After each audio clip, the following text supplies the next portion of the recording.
सुधा के बेटे की शादी होने वाली थी और वो इतनी एक्साइटेड थी कि आज मैं ऊपर आसमान नीचे, आज मैं आगे जमाना है पीछे। अरे हाँ भाग्यवान, तू सबसे आगे ही है। लेकिन हुआ क्या है? सास बनने वाली हूँ मैं।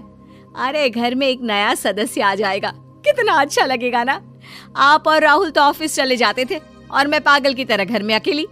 अब तो मेरा साथ देने वाली आ रही है इस घर में। बहुत बहुत बहुत खुश हूँ मैं। ओहो ठीक है बेगम, लेकिन अपनी खुशी को लगाम लगा कर रखो।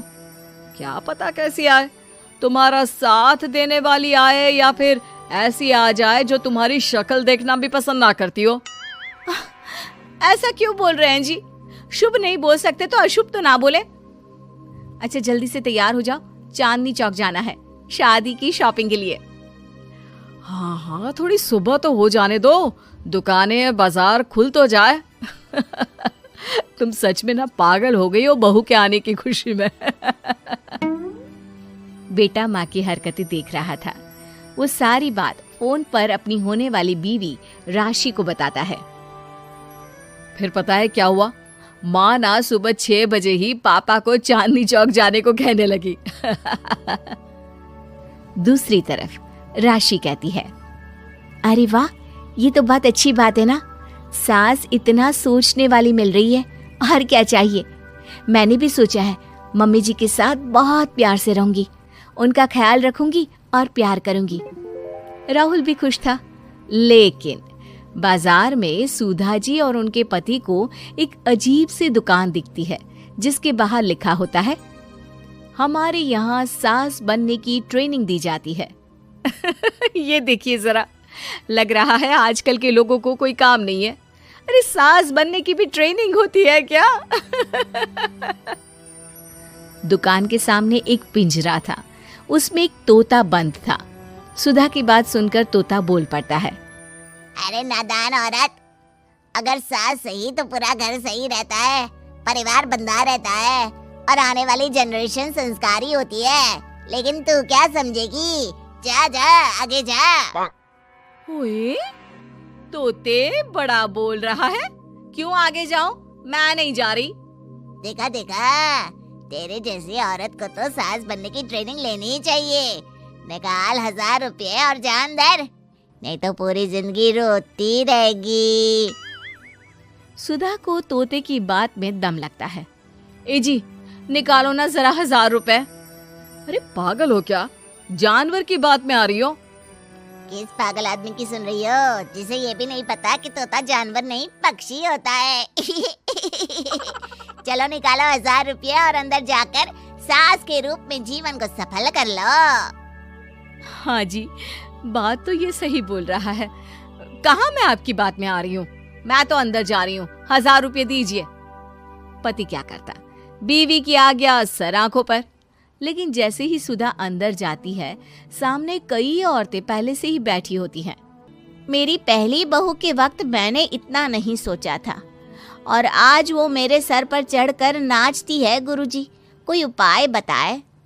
तभी गुरु की नजर सुधा पर पड़ती है और वो आंखें बंद कर लेता है। तू पहले भी मेरी दुकान के सामने से होकर गई थी ना, तब क्यों नहीं आई? औरत जो कि गुरु के साथ मिली हुई थी। महाराज, तब पता नहीं था कि सच में सास बनने की भी ट्रेनिंग लेनी होती है। लगा था घर में कोई सदस्य आ रहा है जो सारा दिन मेरे साथ रहेगी, लेकिन ऐसा तो कुछ भी नहीं हुआ गुरुजी। चल फिर पैकेज लेकर 20,000 वाला कल से आ जाना। जी महाराज, गुरुजी की जय हो। वो औरत भी सुधा को देखती है और कहती है, सही जगह आई हो बहन। 10-20 हजार का मुंह नहीं देखना भाई, बस घर बस जाए तो सोचो गंगा नहा ली। बहुत कमा लेंगे अगर परिवार एक रहा, नहीं तो बुढ़ापा वृद्धाश्रम में बिताओ। सुधा डर जाती है। वो गुरु के पास जाती है और उन्हें पैसे देती है।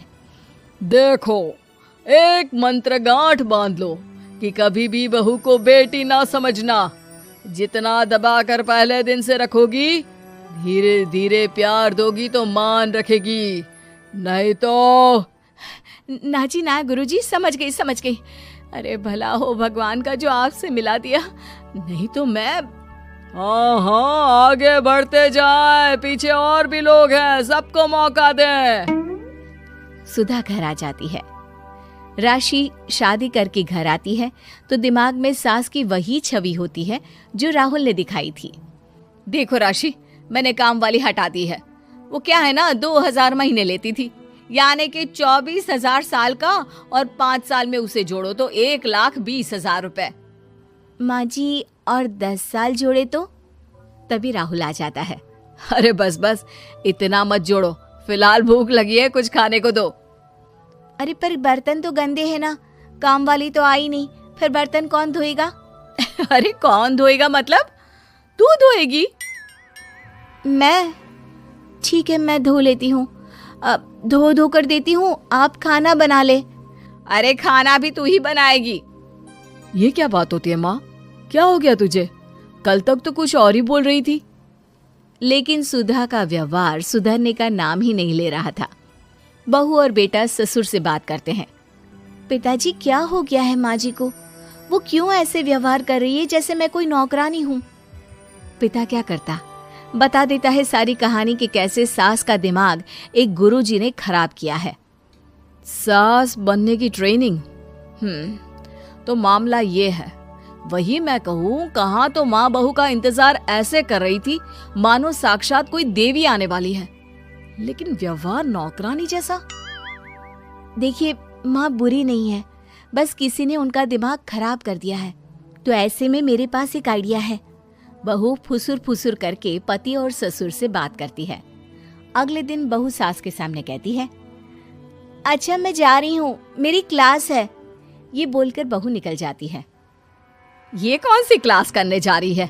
पढ़ाई तो खत्म हो गई थी इसकी। अरे माँ, दरअसल वो ये सोचकर आई थी कि तुम माँ जैसी होगी, लेकिन यहाँ तुम तो तुर्रम खां बन गई हो।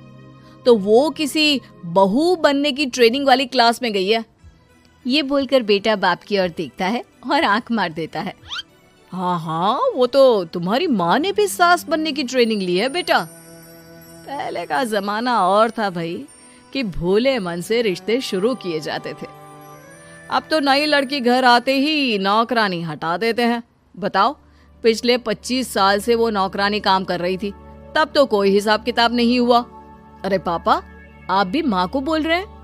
अरे माना, वो माँ समझ कर आई, घर में खुशहाली रखने के लिए हमेशा आप लोगों के साथ उठती बैठती, माँ को कभी जवाब नहीं दिया।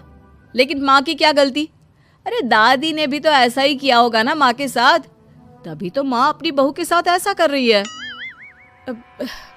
नहीं, वो तो बहुत अच्छी थी, मेरे आने के बाद तो उन्होंने खाना बनाने वाली भी रख ली थी। अरे तो फिर तुमने क्यों काम वाली हटा दी? किसी के कहने पर अपना घर खराब कर रही हो तुम सुधा।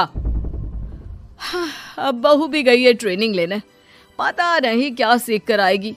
नहीं, मैं अभी जाकर उसे ले आती हूँ। तभी बहू वहां पर आ जाती है।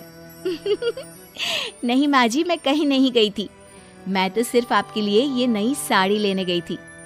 अब तो सब ठीक है ना?